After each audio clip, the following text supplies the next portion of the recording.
¿Ven la pantalla? Sí, Sí. Martín, Sí. yo por lo menos bien. Se ve. Bien. Bueno, nada, antes de arrancar, les pido que por favor, si tienen alguna duda, desbloqueen el audio y nada, me frenan y me hacen la consulta que tengan, ¿sí? Cuando sea y no hay problema. Bueno, nada, hoy vamos a ver instalaciones eléctricas. Van a ver que la clase de hoy se divide en 3 partes, diría. La primera parte tienen conceptos fundamentales, que esto lo vamos a pasar bastante rápido, creo, no nos vamos a adentrar tanto porque son conceptos que ya vieron en Física 2 o en otras materias. Después vamos a ver algo de distribución y transporte, de cómo llega la energía eléctrica a sus hogares. Y después sí nos vamos a meter en lo más importante, que es el proyecto de instalaciones eléctricas. Vamos a tener los componentes, el dimensionamiento, los distintos elementos de seguridad, que son bastante importantes y que van a ver que vamos a puntualizar mucho en ellos porque son algo fundamental de la materia y es importante que lo sepan bien y que se lleven de acá eso. Y bueno, por último, las instalaciones en baja tensión.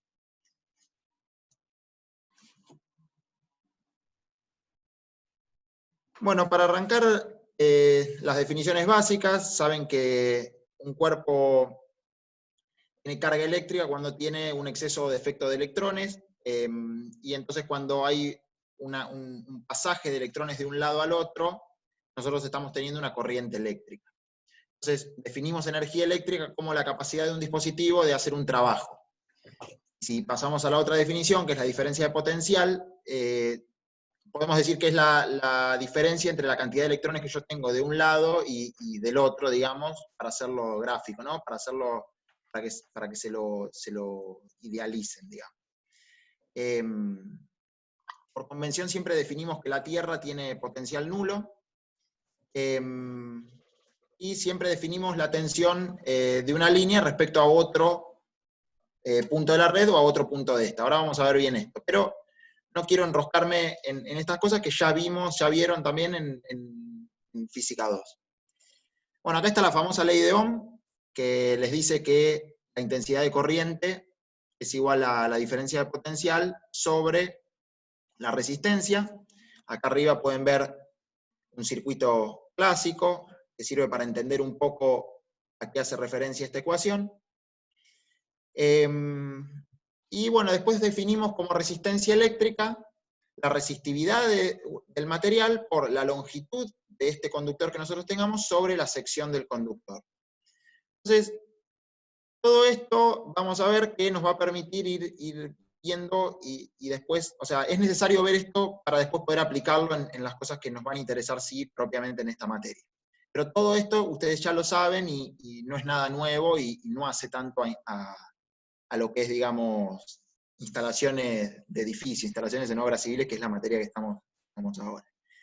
Por último, decimos que la potencia eléctrica es la velocidad a la que se consume la energía eléctrica en un circuito, y en corriente continua es igual al voltaje por la intensidad de la corriente.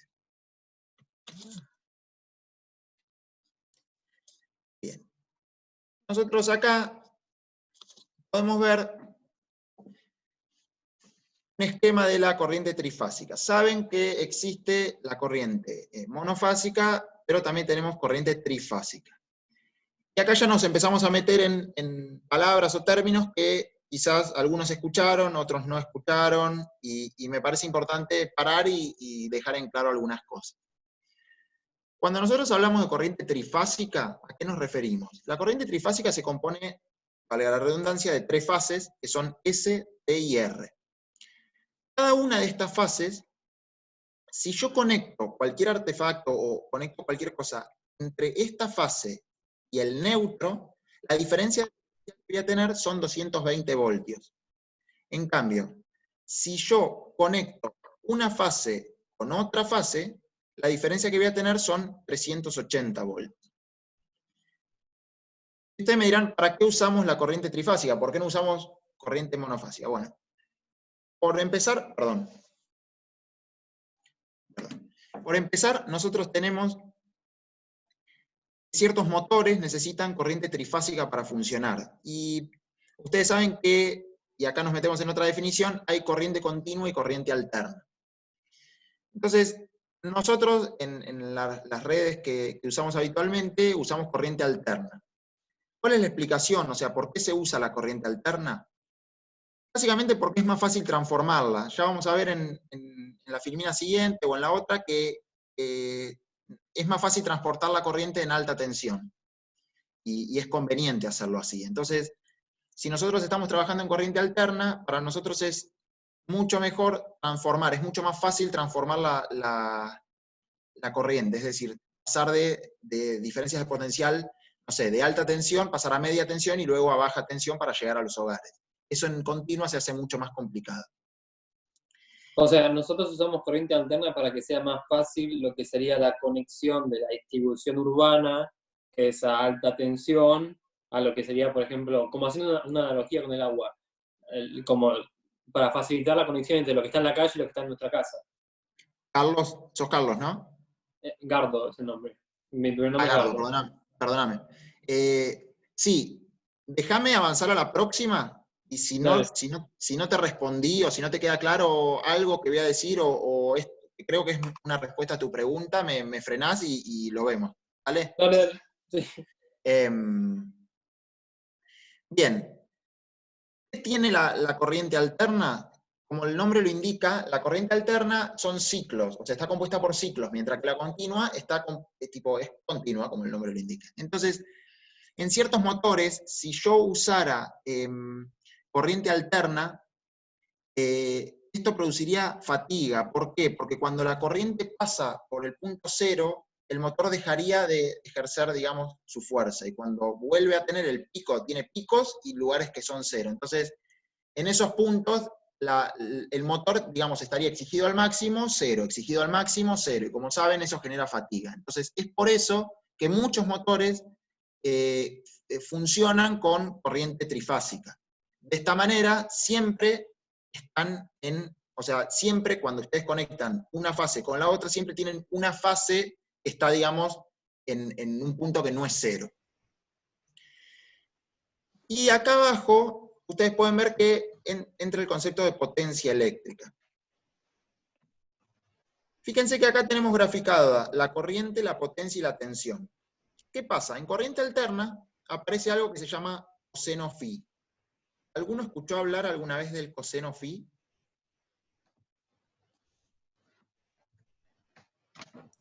Sí. ¿Quién es Santiago? Sí, sí. ¿Qué entendés por coseno phi o dónde lo escuchaste? En física 2 lo vimos en su momento ahí uno de los chicos te dice que es el factor de potencia, básicamente. Que era el ángulo que se formaba entre la potencia reactiva y la potencia capacitiva. Exacto. De la potencia reactiva y la potencia activa. Nosotros lo que tenemos acá es que cuando tenemos inducciones, es decir, bobinas, o para ponerlo en palabras simples, muchos motores, o tenemos bobinados en nuestras instalaciones, el problema que tenemos es que empieza a haber potencia reactiva, ¿sí? Y el coseno phi es justamente el coseno de este ángulo, este sería el ángulo phi. Entonces, cuando nosotros no tenemos nada de potencia reactiva, este ángulo es 0, entonces el coseno phi vale 1. Entonces ahí estamos en el caso ideal. ¿Eso en qué caso se da? En caso de que toda nuestra instalación sea resistiva. Nosotros no tenemos en ningún lado, o sea, en ninguna parte tenemos motores, ni tubos fluorescentes, por ejemplo. Ahora bien, cuando nosotros empezamos a tener potencia reactiva, este lado empieza a crecer del triángulo, ¿sí? Entonces, la potencia aparente empieza a ser cada vez más grande y se separa de la potencia activa. Y este coseno empieza a ser, como el ángulo empieza a crecer y a ser cada vez más grande, este coseno empieza a cada vez ser menor a 1. Empieza a ir a valores como 0,90, 0,85 y para abajo. ¿Qué pasa? No es conveniente que nosotros tengamos mucha potencia reactiva. ¿Por qué? Porque la potencia reactiva, como saben, o como dijo Santiago, capaz que lo vieron en Física 2, no es aprovechable, es decir, es potencia que nosotros tenemos, pero que no le estamos aprovechando. Entonces, cuanta más potencia reactiva tengamos, menos eficiente va a ser nuestra instalación. Entonces, ¿qué pasa? Cuando nosotros tenemos un coseno phi muy bajo, no es conveniente ni para nosotros, ni tampoco es conveniente para la empresa distribuidora de energía eléctrica.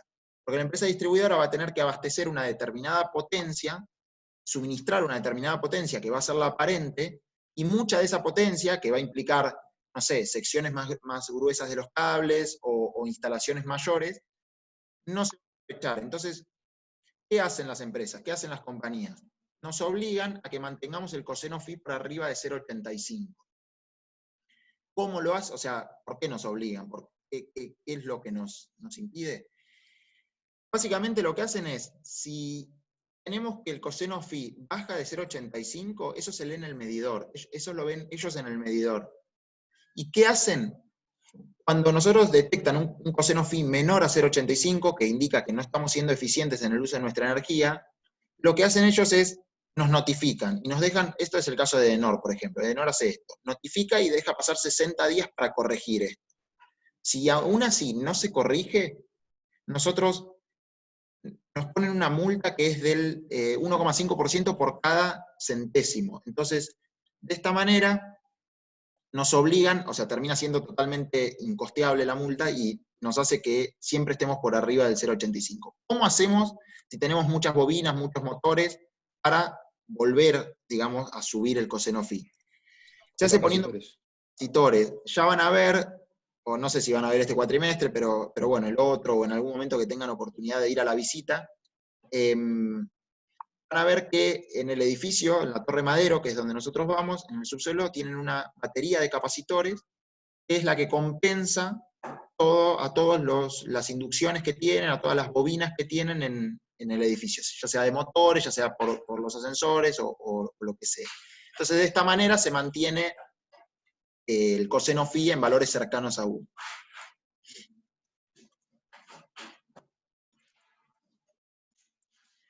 Bueno, en esta filmina vemos algo que ya saben, que es la inducción magnética. Ustedes saben que cuando hacen circular una corriente por un bobinado se genera una inducción magnética, algunos seguro lo vieron como el vector B. Y vemos otras formas de generación de corriente eléctrica. Tenemos pilas, tenemos termocuplas que funcionan por calentamiento, tenemos células fotoeléctricas, tenemos electricidad estática, y tenemos cristales piezoeléctricos. Y esto lo quiero pasar rápido porque básicamente son conceptos de física 2 que ya los vieron y no van, digamos, a lo nuestro en particular. Y ahora sí me quiero meter acá y a responderle la pregunta que hizo recién, que es cómo está conformada la red eléctrica y cómo se transporta la energía eléctrica. Básicamente nosotros tenemos centrales eléctricas, estaciones transformadoras, líneas de transmisión, redes de distribución y luego los usuarios. Entonces acá podemos ver qué definimos como media tensión, qué definimos como alta tensión y qué definimos como muy alta tensión. Media tensión vamos desde los 3 kV hasta los 20 kV, alta tensión vamos desde los 30 kV hasta los 66, y muy alta tensión tenemos 132, 400 kV, son valores de muy alta tensión, que se usan para transporte de energía. Y acá me meto en la respuesta a la pregunta que hacía recién, que es, ¿por qué transportamos en alta tensión? O sea, ¿por qué estamos haciendo esto de que la red de transporte sea en alta tensión? Nosotros vamos a necesitar para un pueblo, por ejemplo, una determinada potencia, o para una ciudad una determinada potencia. Y sabemos que esta potencia la obtenemos haciendo el voltaje por la intensidad.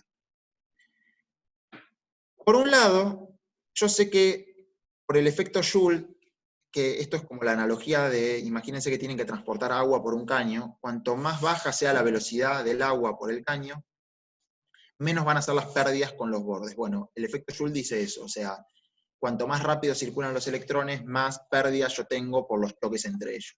Entonces, si yo transporto para llegar a un valor alto de potencia, transporto a voltajes bajos, voy a tener valores altos de intensidad de corriente, lo que implica que voy a tener muchas pérdidas por efecto Joule.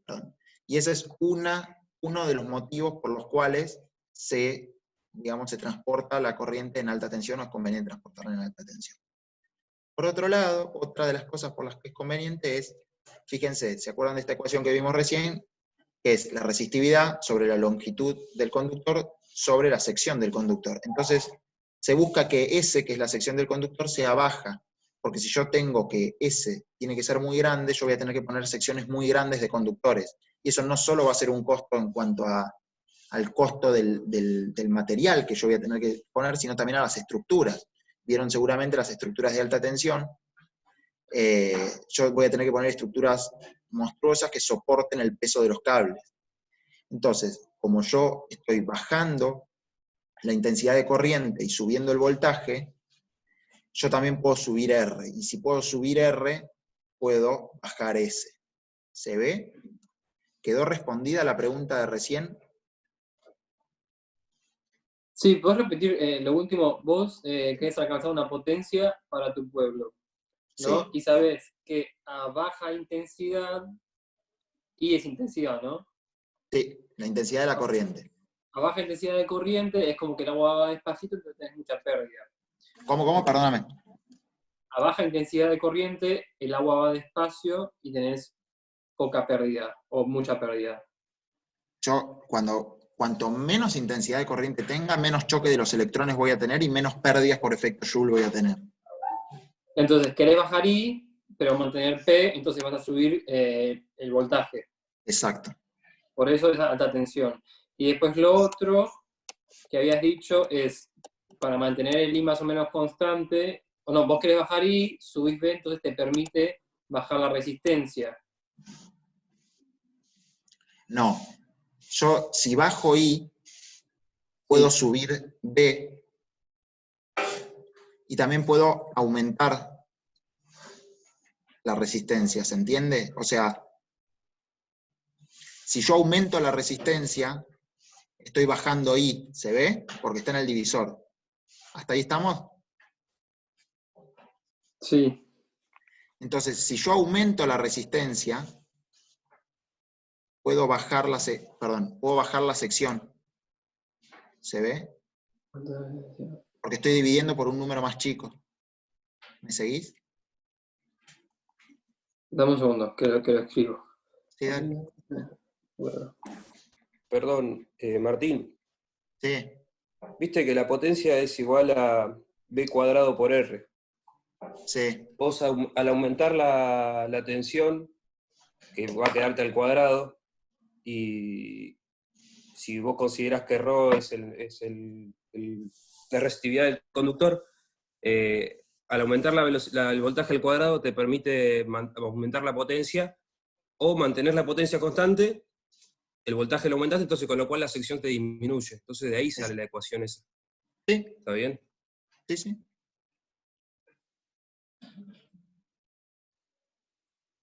¿Quedó claro?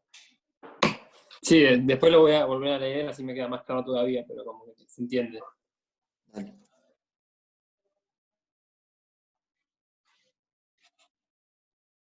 Bueno, nosotros tenemos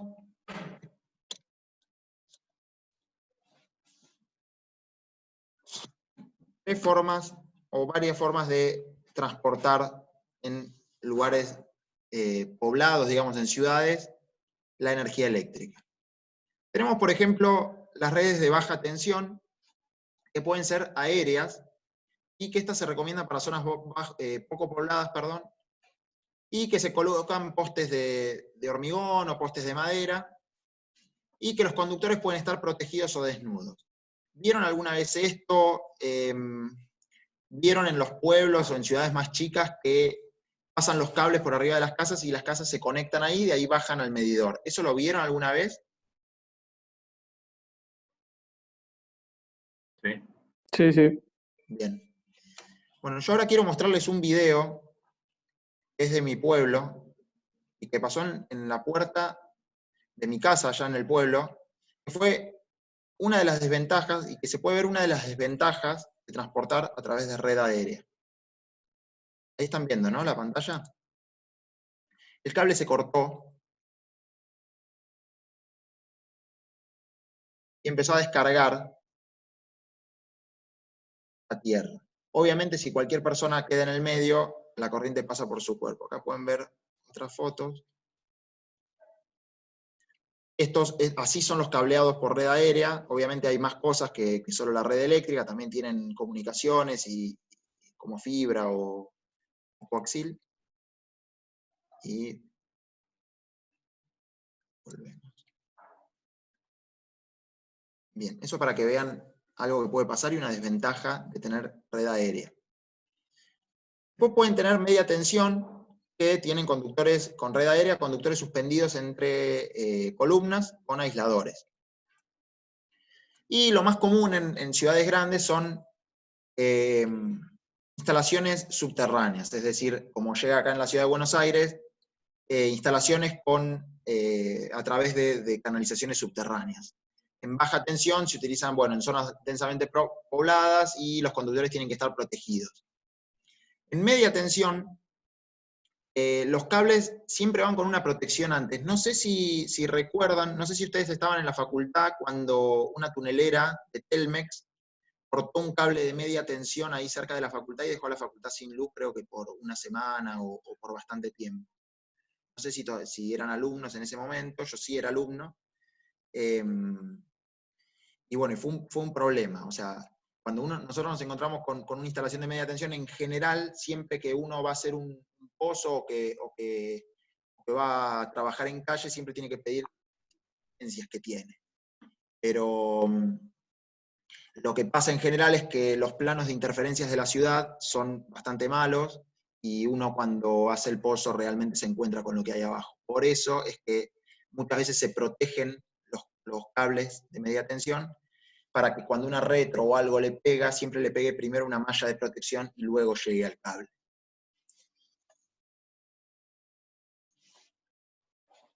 Bueno, acá un poco más de lo mismo. Nosotros tenemos que en baja tensión nosotros tenemos sí o sí que hacer un pilar para la cometida domiciliaria. Seguramente lo vieron en obras en construcción que todavía no tienen los medidores o no tienen las acometidas subterráneas. Se construye un pilar donde hay en general una térmica, un tablero pegado a la calle. Ahora ya lo vamos a ver bien eso.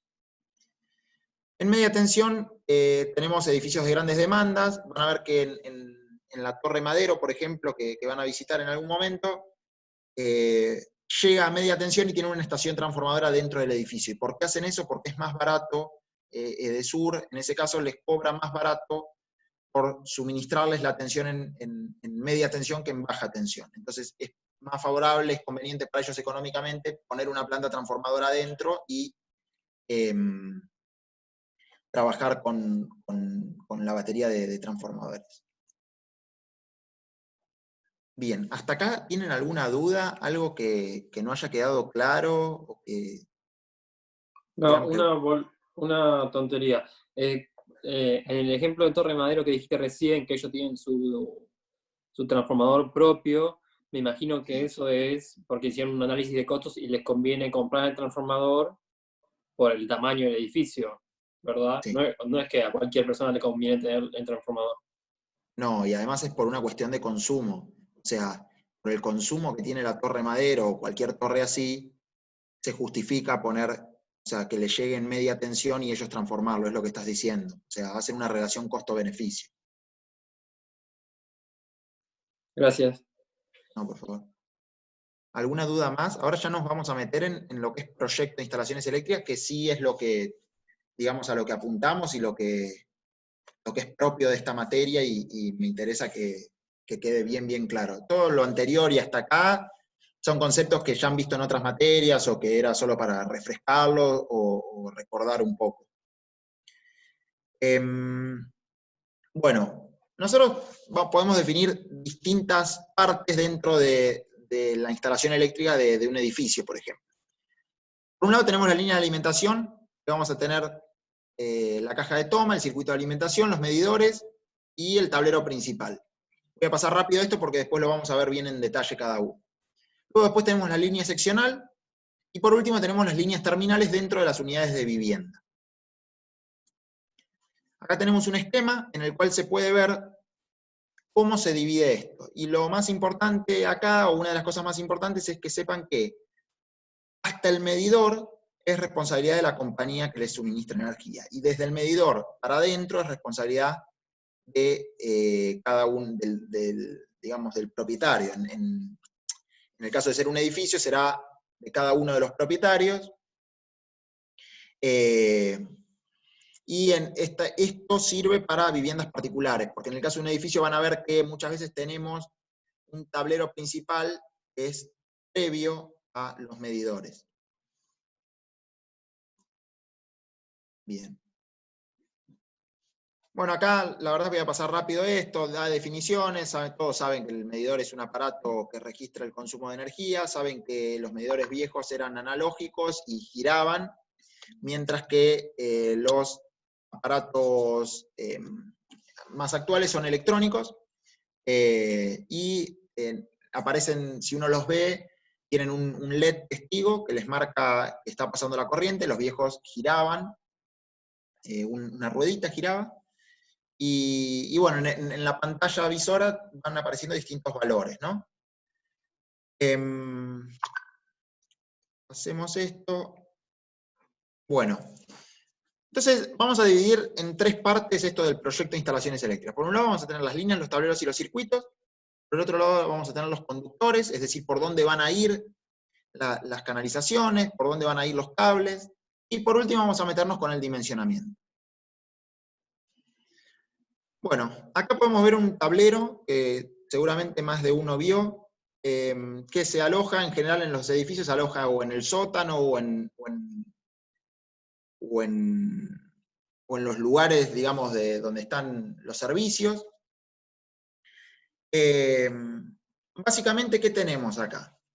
Tenemos los interruptores principales para cortar la instalación, es decir, si yo accedo a este tablero desde estas térmicas, yo puedo cortar, desde estas llaves termomagnéticas, yo puedo cortar el suministro de toda la instalación que viene para abajo, ¿sí? Sería como que yo cierro la válvula de todo lo que viene para abajo. Entonces, como ven acá, dice que, bueno, podemos hacer puesto corte del servicio, y cuando dice protección, no me quiero meter en esto porque al final de la clase vamos a ver algo que es muy importante, que son los dispositivos de protección que tenemos en las instalaciones eléctricas. Y vamos a ver bien cómo funciona cada uno y para qué sirve y qué protege cada uno. Bien, lo segundo que es importante ver son los conductores. Los conductores básicamente están compuestos por el conductor propiamente dicho, que en su mayoría en general es de cobre, aunque el aluminio es más barato, en general siempre se usa cobre, más una aislación, más una protección del cable. Ahí pueden ver en la imagen un cable preensamblado, que seguramente vieron alguna vez, tienen los 3 cables, y tienen una protección, y luego una protección adicional de PVC para evitar cualquier tipo de contacto o de posibilidad de que el cable quede pelado y expuesto, siendo peligroso. Bueno, después tenemos cables unipolares, y tenemos estos que se llaman cables antihurto, son de cobre, estos capaz que no los conocen, que tienen el conductor de cobre en el centro, luego tienen un recubrimiento, y por fuera tienen el otro conductor, y luego después tienen otro recubrimiento. ¿Cuál es la ventaja de esto? ¿Por qué se llaman antihurto? Básicamente porque nadie puede interceptar el cable y colgarse. Imagínense un tendido de un cable en un tendido aéreo, por ejemplo, lo que vimos recién de ahí de mi pueblo. Si viene cualquier persona y quiere tratar de robar, de hurtar corriente, con pelar el cable y colgarse ya está accediendo a la corriente.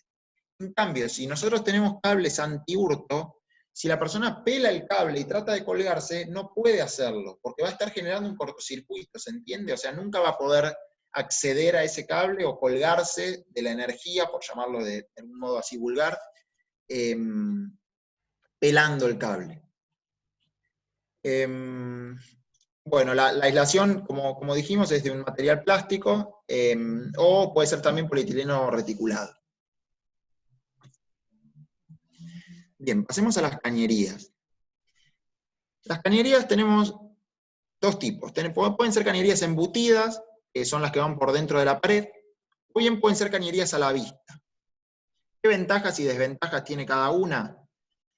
Básicamente las cañerías a la vista, la ventaja que tienen es que yo voy a saber siempre por dónde va la cañería, voy a poder saber siempre a la hora de pasar un cable nuevo en la instalación, voy a saber siempre dónde están las curvas, dónde están los codos, dónde yo tengo las cajas de inspección, o sea, de dónde a dónde va cada cable, porque yo la voy a estar viendo. Otra ventaja es que yo no tengo que romper. Por ejemplo, en la facultad saben que la instalación eléctrica nueva se hizo con cañerías a la vista. ¿Qué permitió eso? No tener que romper un edificio de más de 100 años o 100 años. Por otro, las cañerías embutidas, la ventaja que tienen es que son estéticamente mucho más lindas que las cañerías a la vista, pero bueno, tienen la desventaja de que, no sé si alguno tuvo que pasar alguna vez un cable por una cañería embutida, pero muchas veces no es tan sencillo. O sea, se complica porque uno no sabe dónde están los codos, no sabe dónde la cañería cambia, no sabe qué caño va, o sea, de qué etapa uno va a qué etapa, son cosas que parecen sencillas y que si los planos están bien, en general no debería presentarse este problema, pero muchas veces pasa que uno, por ejemplo, les debe pasar en su casa y no tienen los planos de su casa. Entonces, eso es un problema en el que caen con cañerías embutidas. Bueno, los accesorios, no voy a andar demasiado en esto, saben que las bocas, yo puedo tomar energía eléctrica de las bocas y las cajas son estas que permiten colocar interruptores o llaves conmutadoras. Ahora vamos a ver bien eso. Por otro lado, yo tengo accesorios como conectores, acá las pueden ver, y pasemos a las canalizaciones. Esto tenemos, si estuviéramos en la facultad, les mostraría en el aula, pero bueno, ahora les digo que se lo imaginen, y que traten de recordar aquellos días dorados en los que iban a la facultad y no lo valorábamos tanto. Que en la facultad se hizo todo un tendido de cables por canalizaciones, hace poco que se hizo, creo que hace 2 años, y me cortaron la luz. A ver. Perdón, estoy en el trabajo y me dejaron sin luz. Denme un segundo, por favor.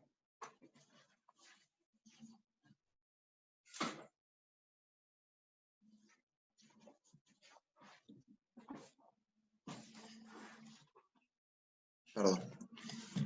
Las bandejas en la facultad, ustedes saben que se hizo todo por afuera, lo cual fue muy fácil para el tendido de cables, y lo que es difícil hacer en ese caso es, si yo tengo que pasar un cable nuevo, o sea, si yo tengo que agregar un cable en esas bandejas, yo tengo las bandejas a la vista, y es tan simple como poner el cable sobre la bandeja. Obviamente, estéticamente no son lo mejor, y hay algo que me gustaría que observen el día que volvamos a la facultad, que es que esas bandejas, en la unión de las bandejas, tienen un cablecito verde que conecta una bandeja con otra, y eso está en todas las uniones que haya de bandejas. Ese cable es la puesta a tierra, que ahora vamos a ver bien qué es y cómo funciona, pero que seguramente todos saben más o menos a qué me estoy refiriendo, y qué permite esa unión que nosotros tenemos. Básicamente que nos permite que nosotros hagamos una sola puesta a tierra para todas las bandejas, y no tengamos que estar haciendo una puesta a tierra para cada una de las bandejas, ¿sí? Bien, después tenemos cables enterrados, por ejemplo en un jardín, yo puedo llevar un cable a través de un tubo de PVC, un cable enterrado. Luego tenemos el piso técnico, no sé si vieron esto alguna vez, pero se utiliza mucho en salas de rack o salas de servidores. Son pisos que por debajo tienen canalizaciones por las cuales pasan los cables. En la facultad creo que hay un piso técnico, un pedacito de piso técnico en el anfiteatro 3 de construcciones, que lleva tensión, digamos, desde la pared hasta el escritorio que está, digamos, en el frente. Se ve un poquito hundido, así que si prestan atención lo pueden ver ahí. Eso es un ejemplo de piso técnico. Después tenemos cable canales, son conocidos por todos como los tapacables. Pero fíjense que los cablecanales no son simplemente como los que uno puede tener en la casa o demás, sino que hay muchas formas y variantes, y hay uno, por ejemplo, que puede ser este. Fíjense la cantidad de cables o las divisiones que tiene por dentro, ¿no? Esto tiene una sección que es mucho mayor que el que estamos acostumbrados a ver en nuestras casas. Fíjense que acá la caja está entrando en el ancho de la canalización. Y después tenemos zócaloductos y pisoductos que también son canalizaciones que, bueno, en este caso van por el zócalo y en este caso van por el piso, como el nombre lo indica. Bien. Luego tenemos los interruptores.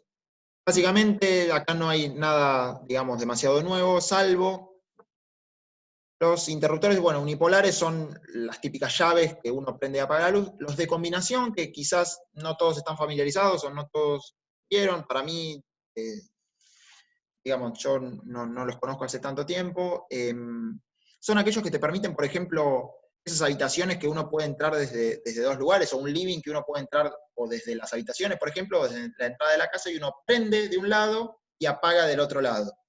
Y si uno vuelve, puede prender de ese lado y apagar del otro. Es decir, no tiene una posición de prendido-apagado. Una llave puede estar en una posición y ser prendido en un momento, y después puede ser la otra posición la que está prendida, digamos. Entonces tienen esto, pero bueno, tienen una conexión que es especial y que es particular. Bueno, después están los pulsadores, como por ejemplo los timbres, y bueno, por último tenemos las llaves conmutadoras. Sepan que es muy común cuando llega corriente trifásica a algún edificio o en general en el campo pasa que las viviendas que les llega corriente trifásica, ¿se acuerdan que si nosotros conectábamos una fase, la fase R, la fase S o la fase T por un lado y conectábamos por el otro lado el neutro, teníamos una diferencia de potencial de 220 voltios? Muchas veces pasa que se cae una fase. Entonces yo con una llave conmutadora puedo pasar, y lo que se llama un selector de fase, puedo pasar a la otra fase y quizás la otra fase no se cayó y yo sigo teniendo energía eléctrica. Eso es muy común en el campo y es muy común en muchas instalaciones. Perdón, Sí. ¿puede ser que no es legal tener eso en el conurbano? Sí, no es legal. Claro. No es legal. Está bien. Está bien, Yo porque les cuento todo lo que pueden llegar a ver para que el día que lleguen y se encuentren con esto sepan qué es eso, digamos. no, no me da vergüenza. Yo vivo en Adrogué y hace un par de, no sé si el año pasado o el anterior, nos habíamos quedado sin luz 3, 4 días y empezamos a hablar y nos dijeron, bueno, y consigan a alguien que nos cambie de fase. Pero claro, averiguamos y no es legal cambiarte de fase. O sea, es como que a nosotros nos llega... Espera. No. Lo que pasa es otra cosa. Espera, hay una diferencia. O sea, si vos tenés en tu casa una llegada monofásica y pagás por una llegada monofásica, no es legal cambiarte de fase. Ahora, si vos estás pagando por trifásica, vos tenés todo el derecho del mundo a cambiarte de fase. Porque estás pagando por las 3 fases. Después, ¿cómo las conectás dentro de tu casa? No, O sea, bueno, no, en mi casa me parece que lo que pasa, como en la mayoría de las casas de la cuadra, que estaban todos con lo mismo, era que tenemos monofásica, o sea, no tenemos ningún motor importante que requiera trifásica, así que imagino que tenemos monofásica y queríamos cambiarnos a otra fase para tener luz, porque la fase que nos estaba llegando a nosotros estaba cortada hace 4 días. Claro, sería como que sin llegar quizás a las 3 fases, pero como que vos quisieras tomar trifásica para vos elegir la fase que te conviene y seguís pagando monofásica. Claro, en realidad lo que yo quería era cambiarme de fase. Si tuviera llave conmutadora lo podría hacer. Pero No, bueno, creo que, o sea, vos podrías hacerlo con llave conmutadora siempre y cuando te llegue más de una fase. Ok, ahí está. ¿Se entiende? Sí. Sí, ahora sí. Bueno, nada. Igual está siendo grabado, te aviso, por las dudas. No, mentira.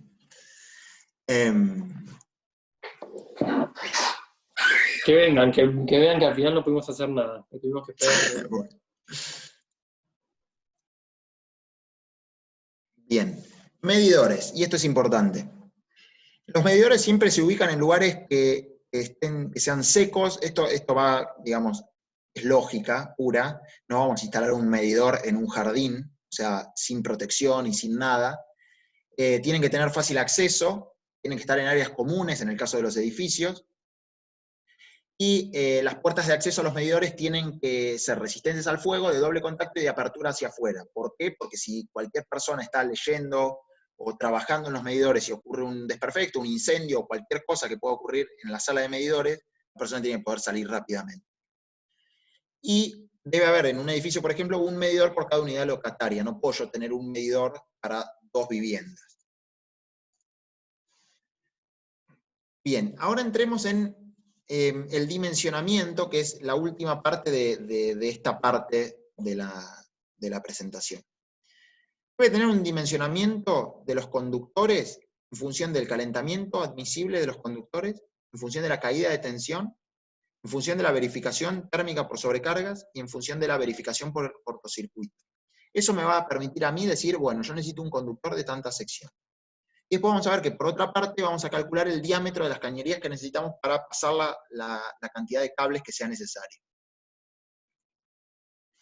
Bien, calentamiento admisible del conductor. ¿Cuáles son las temperaturas máximas admisibles? En general, yo tengo 70 grados cuando estoy con PVC en servicio continuo y 160 grados en cortocircuito. Es decir, no tengo que superar estas tensiones. Estas temperaturas. Y por otro lado, yo tengo, en polietileno reticulado son un poquito mayores las temperaturas.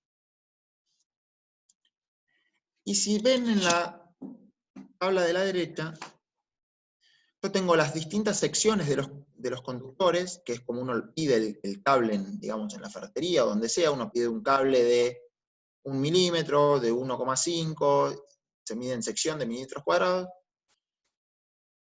y esto les va a dar una corriente máxima admisible en función del calentamiento, es decir, usando esto, nosotros llegamos a esto, ¿sí?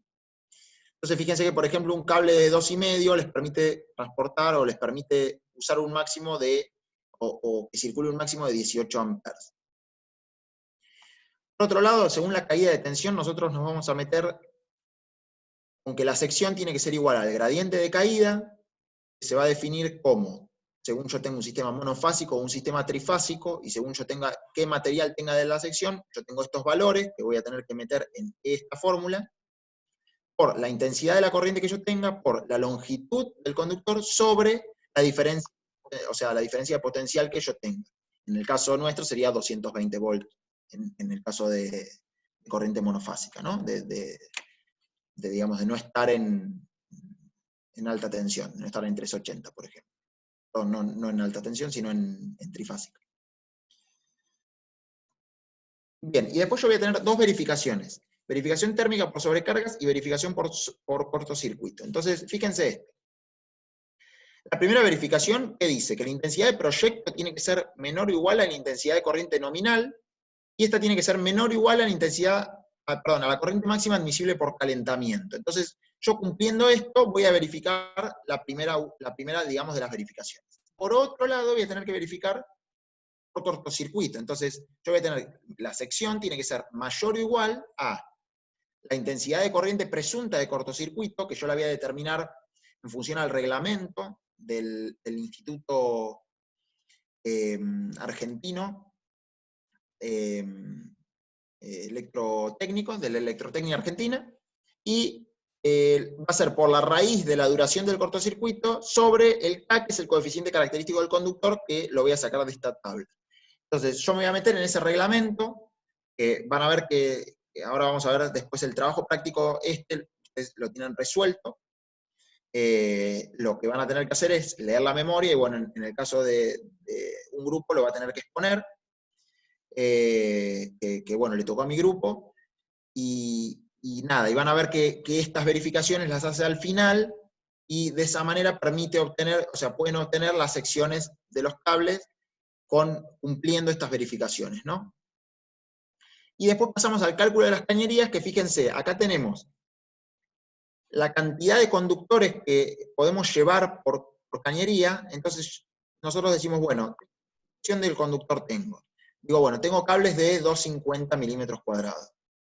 Entonces digo, bueno, en mi cañería tengo que llevar 2 cables más la Protection Earth, que es la puesta a tierra. Entonces tengo 2 más PE, y de esta manera yo obtengo cuál es el diámetro que necesito de la cañería. Es bastante simple esto. Uno elige el diámetro, una vez que tiene la sección del conductor, sabe la cantidad de cables que tiene que llevar por dentro, pasa al diámetro de la cañería que necesita. Bien, y ahora vamos a lo que yo considero que es lo más importante de la clase, que es la seguridad, que son los dispositivos de seguridad y las protecciones que nosotros tenemos en instalaciones eléctricas. Nosotros tenemos básicamente protecciones contra corrientes producidas por sobrecargas o cortocircuitos, como dice ahí, por contacto a masa o por circuito abierto. Y ahora vamos a ver qué es cada una de estas cosas. Y lo primero que quiero marcarles acá es, y que la verdad es que, voy a ser sincero, me falta el pizarrón. Yo me gustaba explicar esto en el pizarrón, pero bueno, no es posible. Pero imagínense, háganse en la cabeza que yo estoy trazando dos columnas. Por un lado pongo instalación y por el otro lado pongo personas. Ahora vamos a ir viendo cada una de las protecciones que nosotros tengamos, qué protección protege a la instalación, qué protección protege a las personas y cuál protege a ambas. ¿Sí? Vamos a ver que hay determinados dispositivos que están preparados para proteger a las personas y determinados dispositivos para proteger a la instalación y algunos a ambas. Entonces luego tenemos el sistema de protección de las personas contra contactos directos y contra contactos indirectos. Bien, definamos primero qué es una sobrecarga o una sobreintensidad. Creo que todo el mundo entiende que una sobrecarga es cuando hay una corriente superior a la normal, y ocurre en general cuando, por ejemplo, tengo una sección que es menor a la que yo estoy necesitando. Entonces está pasando más corriente de la que yo estoy pudiendo transportar por ese conductor. Un ejemplo típico de eso, y que seguramente todos hemos hecho, es conectar a una zapatilla todo, y a una zapatilla otra zapatilla, y otra zapatilla, y eso está mal. ¿Por qué? Porque los cables de esa zapatilla están dimensionados para un cierto amperaje, que es es decir, una cierta cantidad de dispositivos que yo puedo conectar. Si uno a eso le conecta una cosa y otra cosa y otra cosa, empieza a sobrepasar la capacidad que tienen los cables, y empieza a pasar más corriente de la que puede pasar por el cable. Y eso empieza a generar que los cables se calienten y que, digamos, puede producir, digamos, si se eleva demasiado la temperatura y no hay dispositivos correctos de protección, puede hasta producir un incendio. Y por otro lado puede pasar que falle la aislación entre cables, esto es común también. Puede pasar, lo más común es que pisen el cable con algo y por algún motivo se rompa la aislación que ustedes tengan. Entonces de esta manera quizás queda un filamento tocando con otro filamento y tienen una circulación entre los dos polos total con un solo filamento. Entonces está circulando toda la corriente posible sin ningún tipo casi de resistencia, porque no hay resistencia, y se está elevando demasiado la temperatura en un punto determinado. Ahora vamos a ver qué dispositivos se ponen para evitar esto. Esto que yo les expliqué recién son los cortocircuitos, ¿sí? Cuando, por ejemplo, se tocan dos cables pelados y se eleva bruscamente la intensidad de la corriente. Pasemos a decir qué es un contacto a masa. ¿Qué es un contacto a masa? Básicamente cuando, por ejemplo, se destruye la aislación de un cable o pierdo la aislación de un cable y yo tengo una carcasa metálica y ese cable toca la carcasa metálica. Un ejemplo típico de esto es qué sé yo, para mí la máquina más peligrosa eléctrica, que es los lavarropas antiguos, que eran de metal, tenían agua, tenían un motor, es decir, se movían. Entonces era muy común o no sé si era muy común, pero podía ocurrir que los cables comiencen a moverse, se pele un cable y quede en contacto con la carcasa. Eso sumado al agua y sumado a todo, si uno iba después y tocaba y no estaban los dispositivos de protección correspondientes, no era nada bueno ni para uno ni para nadie. Entonces, eso es un contacto a masa. Eso es gráficamente, para que lo vean rápido, un contacto a masa. Y luego un circuito abierto, básicamente es cuando el circuito se corta y no tiene continuidad. Eso es bastante fácil. Entremos ahora en los dispositivos de protección. Entonces, vamos a tratar primero vamos a nombrar los dispositivos, después vamos a ver a qué protegen, a quién protegen, como dijimos, a la instalación o a las personas, o a ambas, y después vamos a ver cómo funciona cada uno de estos dispositivos. En primer lugar tenemos los fusibles. Los fusibles protegen a la instalación. ¿Qué hacen los fusibles? Son estos que ven acá, por ejemplo. Puede haber de diferentes tamaños, estos son chiquitos, pero puede haber fusibles mucho más grandes. Básicamente el fusible es un punto débil de la instalación. ¿qué hacemos? Si la instalación falla, si empieza a circular demasiada corriente por la instalación, falle por el fusible, es decir, falle en un ambiente controlado como lo es adentro del fusible. Entonces, yo en el fusible, ¿qué tengo? Imagínense que yo vengo con todos los filamentos del cable y de repente adentro del fusible le dejo un filamento y luego sigo con todos los filamentos del cable. ¿Qué va a pasar? Obviamente los fusibles están calculados para distintos amperajes. Por ejemplo, tengo fusibles de 10 amperes, fusibles de 1 amper, fusibles de 200 amperes. Entonces, ¿qué va a pasar? Cuando yo supere la cantidad de corriente para la cual está diseñado ese fusible, el fusible se va a quemar. Es decir, ese cablecito, ese filamento que yo tengo adentro se va a fundir y se va a cortar el fusible y va a dejar de pasar corriente. Entonces, si ocurre esto que dijimos antes, de una sobreelevación de la intensidad de la corriente por alguno de los motivos de que se pelan dos cables y se tocan, o que estoy usando más corriente para la que está preparada la instalación, en vez de prenderse fuego un cable en cualquier parte, va a quemarse adentro del fusible y no va a generar ningún riesgo más que tener que cambiar el fusible. Luego tenemos el interruptor termomagnético, o llamado por todos la térmica, que es esta que ven acá. Esta térmica es bipolar, es decir, sirve para dos polos. También hay térmicas tripolares que sirven para, por ejemplo, trifásicas. ¿Cómo funciona la llave termomagnética? Perdón, ¿a qué protege? Protege primero a la instalación. O sea, la llave termomagnética también, al igual que los fusibles, protegen a la instalación. ¿Cómo funciona? Básicamente la llave termomagnética adentro tiene un metal. Cuando ese metal eleva su temperatura, debido a un paso mayor de corriente para el que está diseñado la llave termomagnética, este metal se dilata y hace que la llave termomagnética salte y corte la corriente que está circulando. ¿Por qué se llama termomagnética? Porque también adentro hay un magnetismo que es el que ayuda a que salte, digamos, la llave. Seguramente vieron que cuando los que tuvieron contacto con alguna llave de estas, subirla es mucho más difícil que bajarla. Y eso es porque cuando se produce esta dilatación que les cuento, si uno la abre, les cuento, yo abrí una y uno tiene muchas plaquitas, digamos, de metal, y cuando se dilatan, generan una pequeña variación que hace que esto salte y caiga. Luego tenemos el disyuntor diferencial, que se llama disyuntor comúnmente, pero es un interruptor diferencial. El interruptor diferencial protege a las personas, y es este que ustedes ven acá. Este es un ejemplo, ¿no? Y se coloca antes de la llave termomagnética. ¿Cómo funciona el interruptor diferencial? Me voy a ir un cachito de la presentación y voy a recurrir al Paint.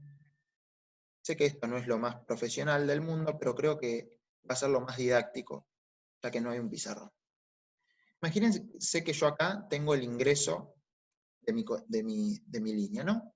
Acá tengo el positivo, acá tengo mi neutro. Yo acá coloco un interruptor diferencial. ¿Sí? Luego acá los cables continúan, y supónganse que yo alimento, no sé, una heladera. Perdonen la desprolijidad. ¿Cómo funciona o qué hay adentro de un interruptor diferencial?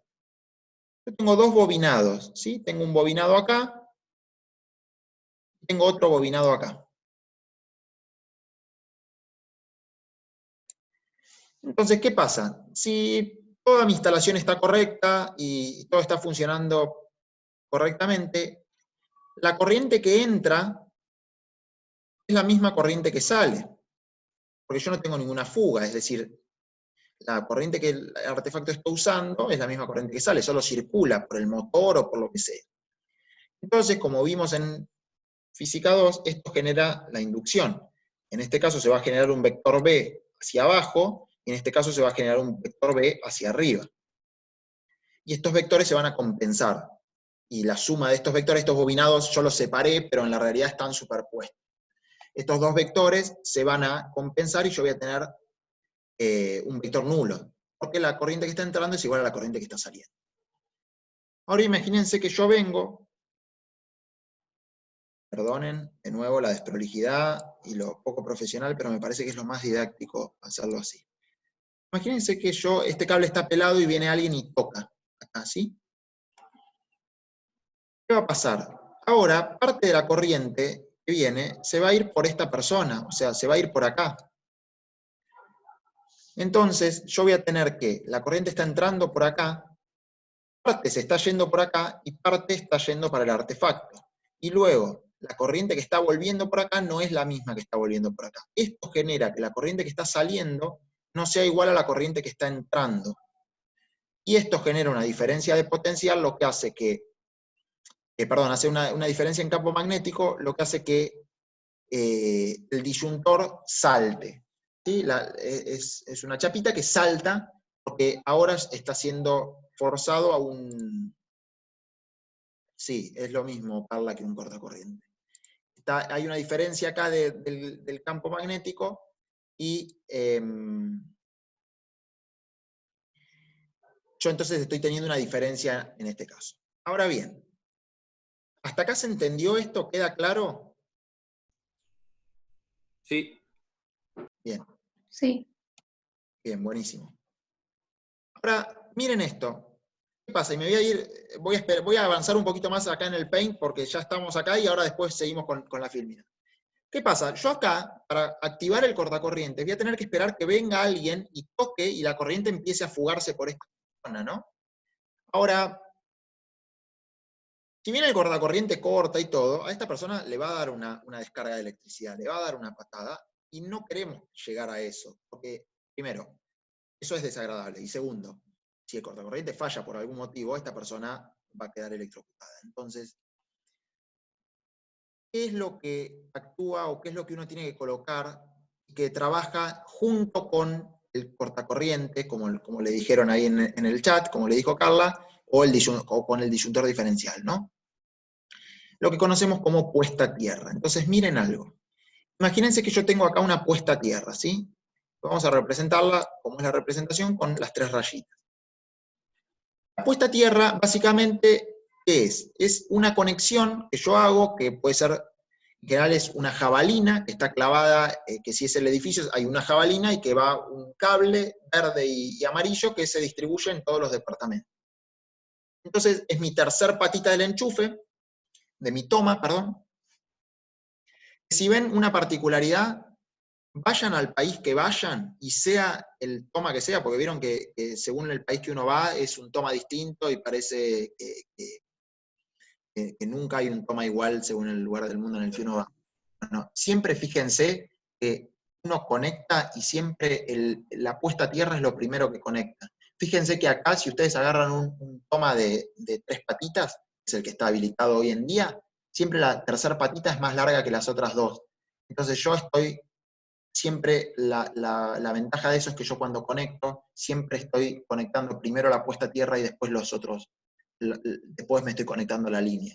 En cualquier parte del mundo a la que vayan, sea la forma que sea del toma corrientes, va a ser así. En otras partes del mundo es, yo primero conecto el lateral y después conecto la parte del medio y demás. Pero bueno, básicamente la carcasa de la heladera, por ejemplo, va a estar conectada a la tierra, ¿no? Entonces, si yo ahora vengo y toco, vamos a borrar acá. Si yo toco el cable, obviamente que no hay forma de evitar eso. Ahora bien, si yo antes tocaba, imagínense que la descarga se produjo por un contacto a masa, yo no tengo la puesta a tierra, y yo toco la heladera, va a pasar lo mismo que cuando tocaba el cable. Ahora bien, imagínense que yo ahora tengo la puesta a tierra de la heladera. No va a hacer falta que venga una persona para que la corriente empiece a fugar por tierra si es que yo tengo un contacto a masa, ¿se entiende? O sea, si yo tengo un cable que está tocando acá masa, la corriente va a viajar y se va a ir por tierra. Y mi disyuntor va a saltar, sin que tenga que venir alguien y someterse a esa descarga. Esto es muy común, hiper común, que los que, por ejemplo, no sé, hay una tortuguita o una lámpara en el jardín, no está correctamente aislada, entonces cuando llueve empieza a hacer masa, se empieza a fugarse corriente y el disyuntor salta. Pasa en todos los ámbitos. Yo trabajo en semáforos y los semáforos muchos tienen disyuntor, y cuando llueve en muchos casos pasa esto. O sea, los cables quizás o los portafocos comienzan a tener fugas, o digamos, las carcasas no están herméticamente selladas, empieza a haber fugas, y empezamos a tener cruces apagados porque salta el disyuntor. ¿Se entendió esto? ¿Se entendió por qué la puesta a tierra trabaja en conjunto con el disyuntor? ¿Por qué es clave que estén las dos y no uno solo ni el otro? ¿Y por qué uno necesita el otro? Obviamente la puesta a tierra protege a las personas. ¿Queda claro esto?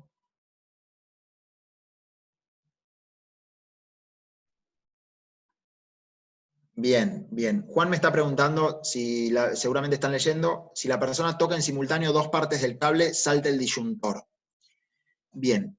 Imagínense que si la persona está aislada completamente del piso y de todo, y toca un cable y toca el otro, y la corriente, no sé si me están viendo a mí, pero la corriente viaja solo por su cuerpo, lo más probable es que no salte el disyuntor, porque no estoy teniendo ninguna fuga de corriente. Pero lo común es que siempre, por el calzado que usamos y porque siempre estamos o tocando la pared, que es masa, o tocando algo, siempre algo de la corriente se fugue y salte el disyuntor.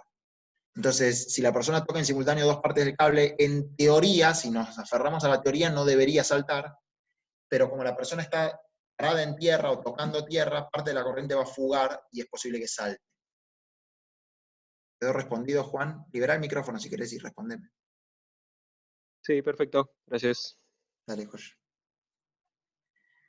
Bueno, ¿hasta acá quedó claro esto?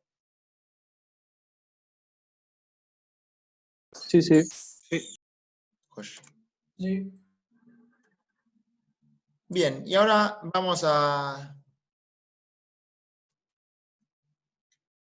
los últimos, que son la jabalina, que es esto que les comentaba recién de cómo se materializa una puesta a tierra. O sea, ¿qué es esto de puesta a tierra? Yo no puedo poner un cablecito a tierra directamente y listo, sino que se pone una jabalina, se hinca en el suelo, en general 2,5 metros o lo que requiera, según el tipo de suelo que yo tenga. ¿Cómo se mide la jabalina? Se mide según la resistencia, se miden los ohms que yo tenga. Entonces se va y se mide con un telurímetro, que es el artefacto que mide esto, y tiene que dar un determinado valor.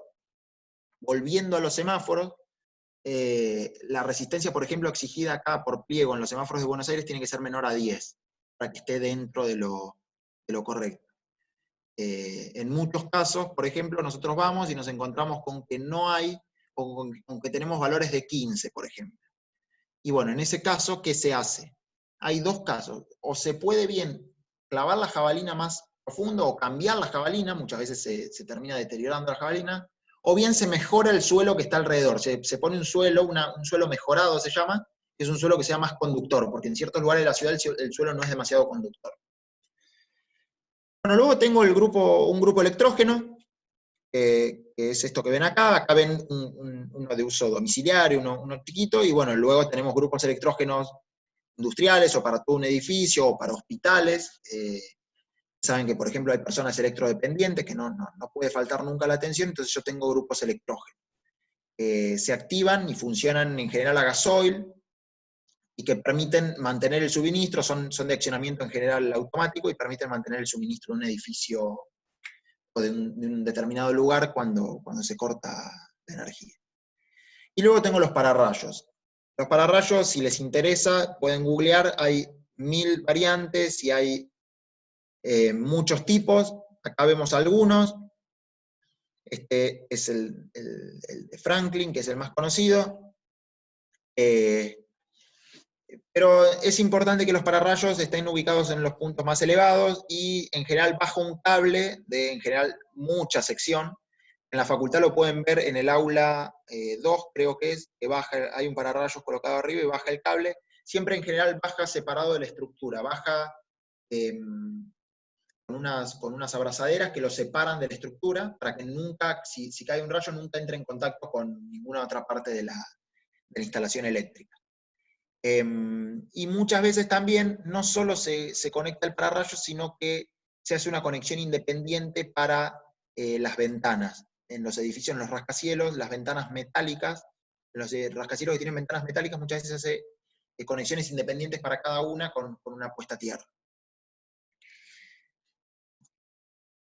Bien, instalaciones de baja tensión que funcionan con relés, que no me voy a meter en detalle de qué es, pero es básicamente son accionamientos que yo con una baja tensión logro accionar dispositivos de de una tensión que sea de 220, por ejemplo, sin tener que por el pulsador, por ejemplo, pasar 220. Acá tenemos, por ejemplo, timbres o zumbadores, alarmas contra incendio, alarmas contra robo e instalaciones de comunicaciones.